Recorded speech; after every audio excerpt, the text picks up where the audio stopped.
যতবার আমি রাজধানী সুপার মার্কেটে যাই ততবার এই দোকানের দই ফুচকা খাই আমি। কেন এই দই ফুচকা না খেলে আমার ভালোই লাগে না। আসসালামু আলাইকুম, কেমন আছেন সবাই?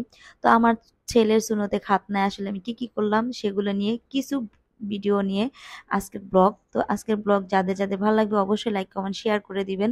তো এখানে হচ্ছে আমার ছেলের জন্য লুঙ্গি কিনতে আসছি। তো এই লুঙ্গিটা অনেক বেশি পছন্দ হয়েছে, কিন্তু এর আগেও দুইটা লুঙ্গি দেখছি, ওইগুলা পছন্দ হয় নাই। তো এই দোকানের লুঙ্গিটা আমার পছন্দ হয়েছে, নিয়ে নিলাম। এরপরে দেখতেছিলাম যে হাত মোছা তোয়ালে আসলে দেখতে অনেক দূর থেকে ভালো লাগতেছিল। এরপরে কাছে এসে দামাদামি করতেছিলাম। হয়তো ভাবছিলাম যে এখন তো ঈদ না, ঈদ আসতে আসতে দাম বেড়ে যাবে, তো একটু দেখে নেই আসলে কোনটা কত। তারপরে এগুলো দেখলাম যে একেবারে পাতলা। তো ওনারা বলতেছিল এইটা এক দাম, এটা যেহেতু পাতলা, আর এই যে একটু ভারীগুলা এটার একটু বেশি দাম। তবে এটা আমারও অনেক বেশি পছন্দ হয়েছে, কারণ এটা সহজে ময়লাও হবে না, অনেক বেশি ভার আর দেখতে একটু সুন্দর।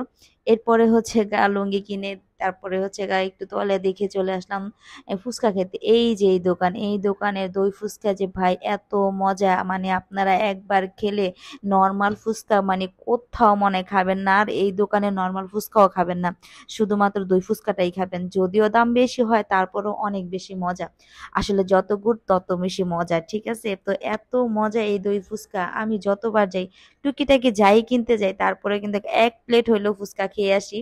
তো এক প্লেট ফুচকা নিয়ে আমরা দুজনে খাইছি, আর এখানে ফুচকা অর্ডার দিয়ে দাঁড়ায় আছি আর আমার বোন বসে আছে। তো এই যে আমার ফুচকা কিন্তু হয়ে গেছে, তবে এই ফুচকাটা না বানানোর সাথে সাথে খেতে হয়, আর না হলে তো একেবারে নরম হয়ে যায়, মানে পোথায়া যায় আর কি ফুচকা। ফুচকা যেহেতু একটু নরম জিনিস তাড়াতাড়ি খেতে হয়। আরো হচ্ছে গা দই ফুচকা, কারণ এটাকে সুন্দর করে সাজিয়ে দিছে, এখানে হচ্ছে গা টক দই, চানাচুর, তারপরে আরো অনেক কিছু দিয়ে হচ্ছে গা গুন্ডি টুন্ডি দিয়ে সুন্দর করে সাজায় দিছে। তবে দই দেওয়াতে কিন্তু এটা তাড়াতাড়ি নরম হয়ে যায়, তবে এটার ভিতরেও দই দেয়, আবার এক্সট্রা করেও দই দেয়। তো এক্সট্রা দইটা দিয়েই খেতে কিন্তু এই ফুচকাটা অনেক বেশি মজা।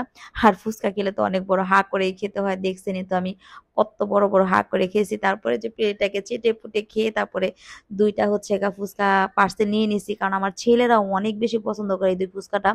আসলে সন্ধ্যার নাস্তা যদি মাঝে মধ্যে ভালো কিছু খেতে চায় তো এই দই ফুচকাটা দিলে ওদের মুখের আর কোনো শব্দই থাকে না। তো এই যে দই ফুচকা দুইটা পার্সেল নিয়ে ট্যাং ড্যাং ড্যাং ঢ্যাং ড্যাং করে আমি রাস্তায় রিক্সা দেখতেছিলাম, কোনো একটা রিক্সা পাইতেছিলাম না। গুপিবাগে নাকি কোনো রিক্সায় যাবে না, মানে আমরা যে এলাকায় থাকি সেই এলাকায় কোনো রিক্সাই এখন নাকি যাবে না।